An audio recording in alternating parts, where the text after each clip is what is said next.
Tomorrow morning, you are going to walk into your bathroom, look into the mirror, and see a completely normal human being. Your hair looks right. Your features look balanced. You might even think you look pretty good. But later that day, someone takes a candid photo of you. When you look at the screen, your stomach drops. Your face looks asymmetrical. Your eyes look uneven. Your smile looks twisted and entirely unnatural. You instantly ask them to delete it, wondering how a piece of glass and an electronic sensor could betray you so completely. We've all experienced this. It's a quiet, universal anxiety. We look at the photo and think, is that what I actually look like? Most people assume the answer is simple. They assume they are just unphotogenic, or that cameras always lie. But cognitive science and physics reveal that the truth is far stranger. You are caught in a psychological crossfire between a design flaw in your brain and a distortion inside your phone. And the reality is, you are the only person on Earth who will never actually see your own face. To understand why photos feel like a betrayal, we have to start with a psychological phenomenon discovered in 1968 by a Polish-American psychologist named Robert Zajonc. He called it the mere exposure effect. Zajonc ran a series of elegant experiments proving a fundamental truth about human nature: we prefer things simply because we are familiar with them. He showed participants geometric shapes, foreign words, and faces at varying frequencies. The items they saw the most were consistently rated as the most pleasing.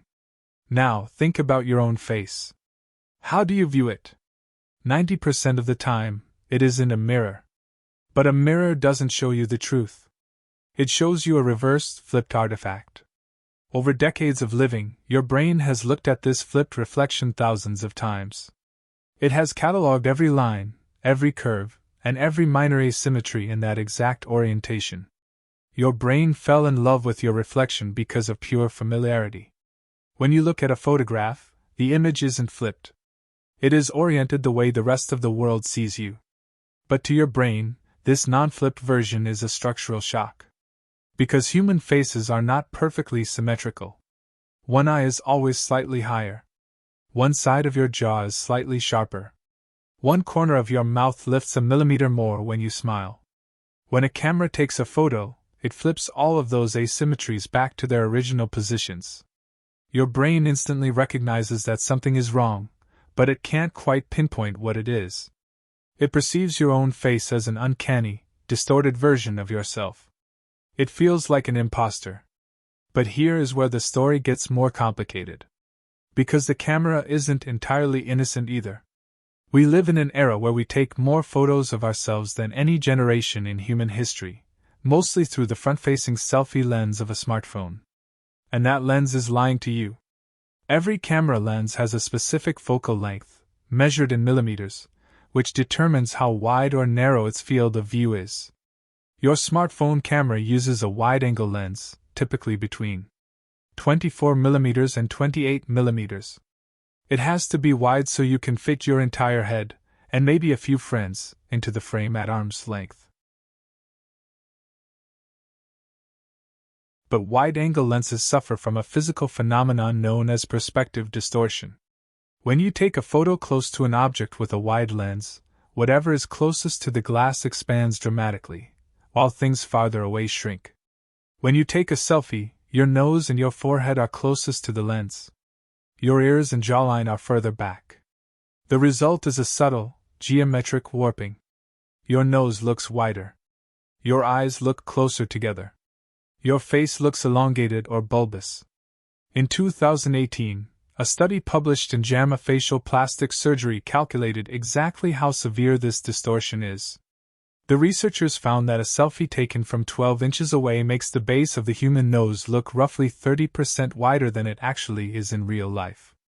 30%. You aren't ugly.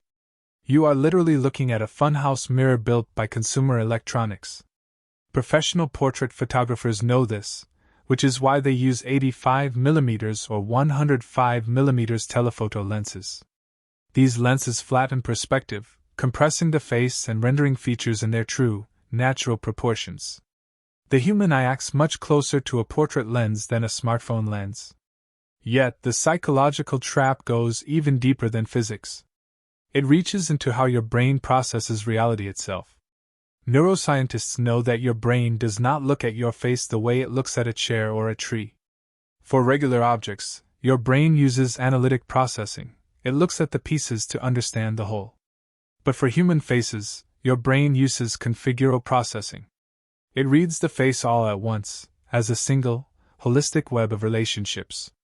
The distance between the eyes relative to the mouth, the movement of the cheeks, the micro-expressions of emotion. Furthermore, your self-image is not static.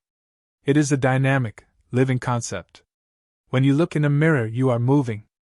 You tilt your head, you adjust your posture, you blink, you smile. Your brain takes this living stream of sensory data and matches it to a fluid internal model of who you are. A photograph destroys all of that. It freezes a fraction of a second. It extracts a single, unmoving frame out of a fluid life. Without the context of motion, your brain's configural processing engine stalls. It forces you to look at your face analytically, piece by piece, the way you would examine a stranger. You see the blemishes, the asymmetries, the strange lighting shadows that you never notice in motion. The camera strips away your persona and leaves you with raw, unmoving geometry. Which raises a deeply disorienting, existential question. If your mirror image is a flipped illusion, your smartphone photos are distorted by physics, and candid snapshots freeze you into an analytical object, what do you actually look like? The truth is, you will never know.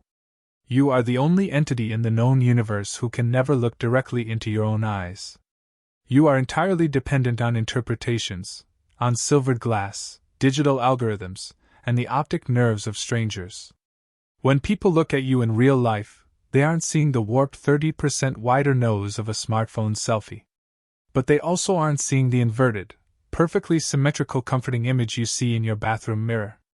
They see you in 3 dimensions. They see you filtered through your energy, your expressions, the way your eyes light up when you laugh, and the fluidity of your movements. They see a living, breathing story, not a static matrix of pixels. We traded the peace of just existing for a pocket-sized screen that forces us to constantly critique our own blueprints.